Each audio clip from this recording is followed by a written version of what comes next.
Buhay na buhay ang Binondo sa Maynila sa pagpasok ng Year of the Fire Rooster. Sa gitna ng magarmong selebrasyon, agaw pansin ang ilang batang kalye na dumiskarte para sa kanilang persyon ng Lion at Dragon Dance. Ang mainit na balitang hatid ni Jamie Santos.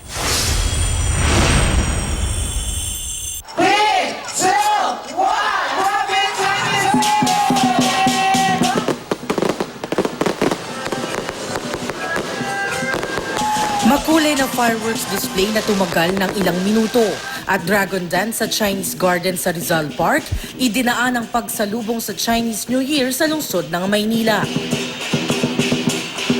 Ang tradisyon ay paraan daw para itaboy ang masasamang espiritu.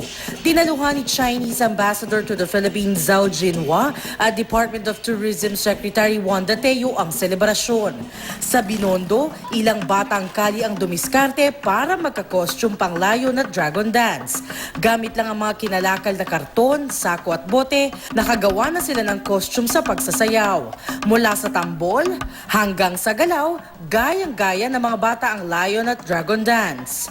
May ilang nag-last minute shopping ng panghanda para sa pagsalubong sa Year of the Rooster. Sa paniwalang swerte ang tikoy, box office sa haba ng pila ang tindahang ito sa mga bumibili ng tikoy. Ang iba, kahon-kahon ang pinamili. Pinapamigay po kasi namin. Oo. Prosperity saka may ng mag-anak.